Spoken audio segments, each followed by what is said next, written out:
Welcome to the instructional portion of the video. You can get tabs and backing tracks if you go to my website, www.erichaugenguitar.com. Let me briefly talk about some of the tools I'm using today. This is my wife Jody's small body Guild. Which model is this? This is, I believe it says F20. I don't know if they make this exact model anymore, but it sure sounds good.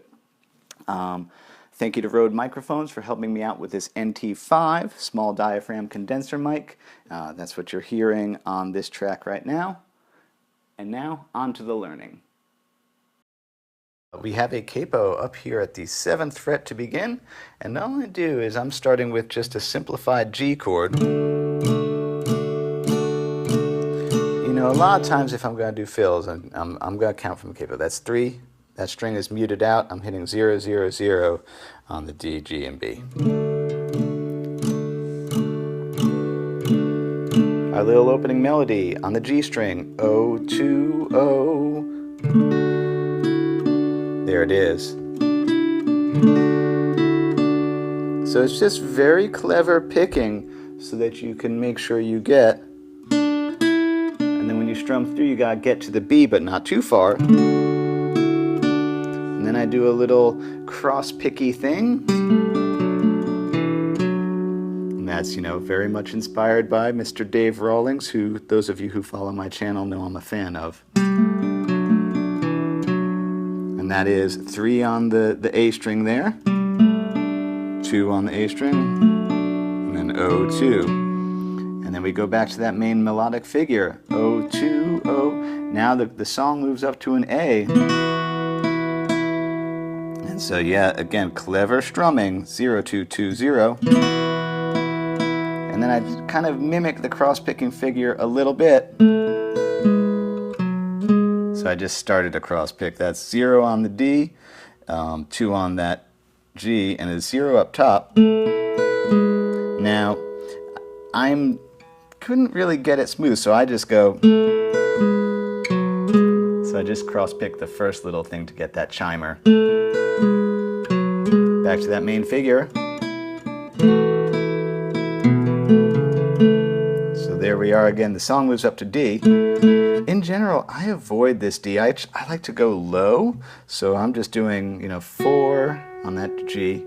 I'm hitting 2 zeros there, and then I realized, oh, you can do cool cross-picky things down below the D. So I'll even use my thumb, depending on the guitar. O, O, O, 2, 2, 2.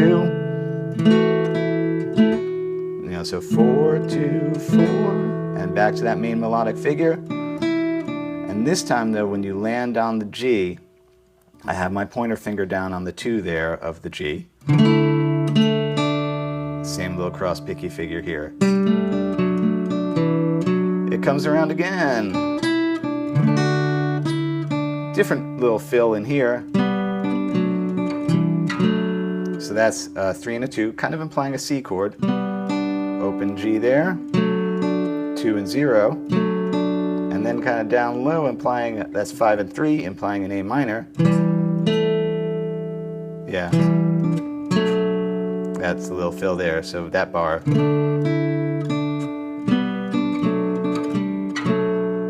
Yeah, I didn't realize. Yeah, it just does that. And this is kind of neat. I butchered it that time. Hold on. So that fill on the A chord. I'm moving up from a G. Kind of just, you know, parallel thirds always sound pretty. That's 3 and 2, or yeah, 3 and 2, 4 and 5, 2 and 0 on that A string, 4 and 2 on the starting on the A.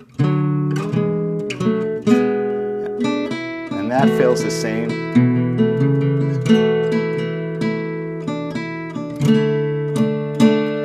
it hang because it's getting to the bridge, which is B minor, D, and G. And if you need someone to talk to, well, you can always talk to him.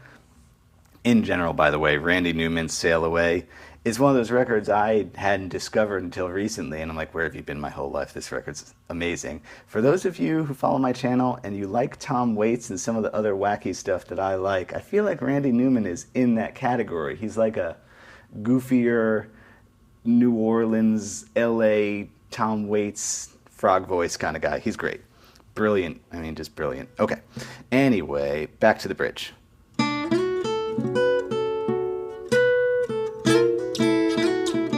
Okay, so I knew I had a B minor there, so I'm actually thinking of the standard B minor shape, but I'm not even worried about the root. There's a little pickup, 0, slide into the 4, and that's on the G string. Pointer finger gets the 3 of that B, and then I land a B minor, 4, 4, 3, little pinky out there on the 5, and I do one of my little parallel fourths. That's, you know, very Pink Floyd, Wish You Were Here. That's 4 and 5 on the G, starting on the G. Slide it back, and then here I am still on that G string. That's all I do.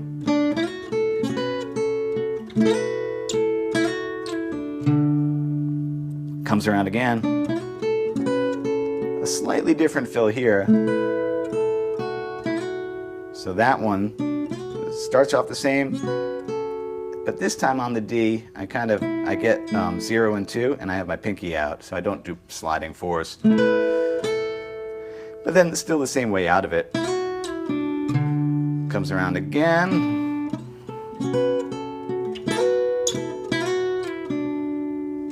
And then a little.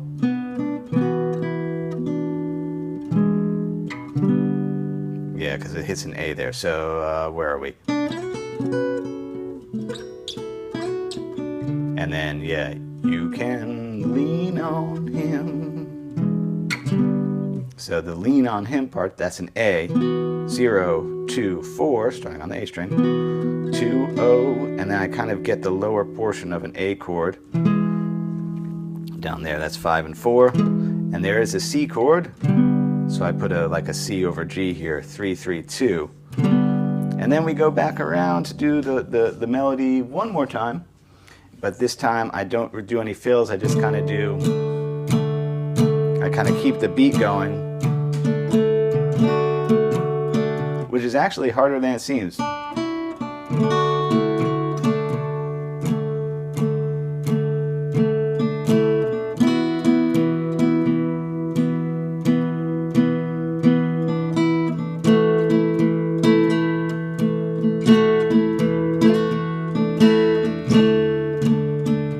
Tags that little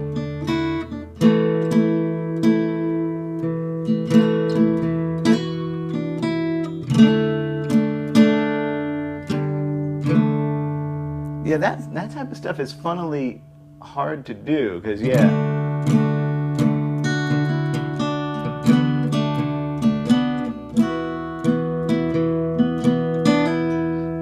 but there you have it. Yeah, just a really gorgeous song. And yeah, a fun little acoustic guitar arrangement with some nice little cross-picky Rawlings-inspired fills. Well, I hope you like that one. It sure is pretty. Take your time with it. I hope it comes out good for you, and thanks for watching.